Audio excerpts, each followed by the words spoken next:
So starting the test drive in this Bronco Sport, the 1.5 3-cylinder is not necessarily quick, but it is adequate for what it is.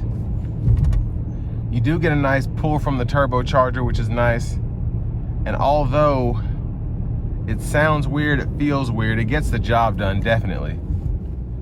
Now, in my opinion, I will say that the auto stop feature, just for it coming on and coming off, seems a bit sluggish, but that may be for the best, just to keep you from having issues down the road. I don't know. But it definitely took a while for the engine to come off after I came to a stop, and then to cut back on, it just didn't seem like it was in a hurry.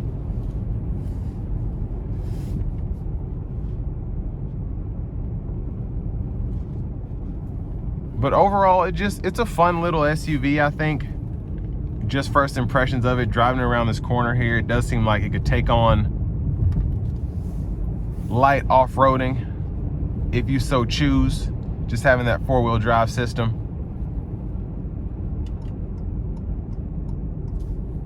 And I like the headroom in here. I feel like there's tons of space with it being so tall.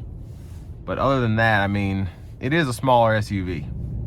Now, you are able to get 25 miles per gallon city, 29 highway with this setup here, which is pretty impressive. Again, to have a four-wheel drive system.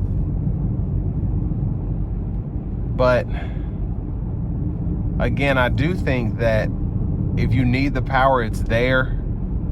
It's not fast, but it's adequate. That's probably the best way to describe it. Now, if you want the bigger 2-liter, which I think it makes a world of difference with that, you have to go up to that Badlands trim level to get the 2-liter turbocharged 4-cylinder.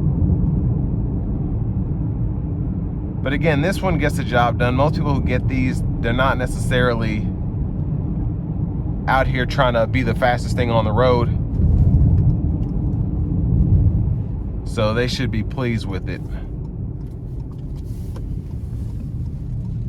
But I'm gonna go ahead and put it into the sport mode, and we'll see if that livens things up a bit. So pull definitely feels much better.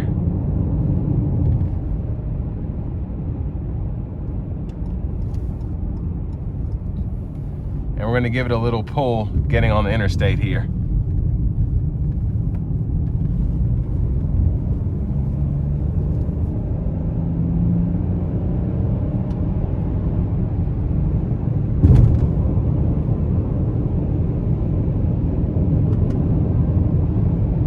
Yeah, so the sport mode actually makes it much better, surprisingly, in terms of the overall driving experience.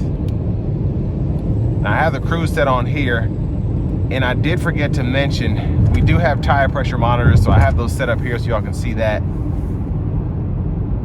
Because if you're doing a lot of off-roading, you might be a little skeptical about if I get a flat tire or if I have a slow leak, blah, blah, blah. So that's there. And I think for the most part, you get a pretty decent vehicle with this four-wheel drive capability. And really not a lot of big-time competitors, except maybe from Jeep. And then, I mean, Subaru has all-wheel drive variants that might compete with this, but I think this is just in a lane of its own, and Ford's done a great job with keeping these on the market.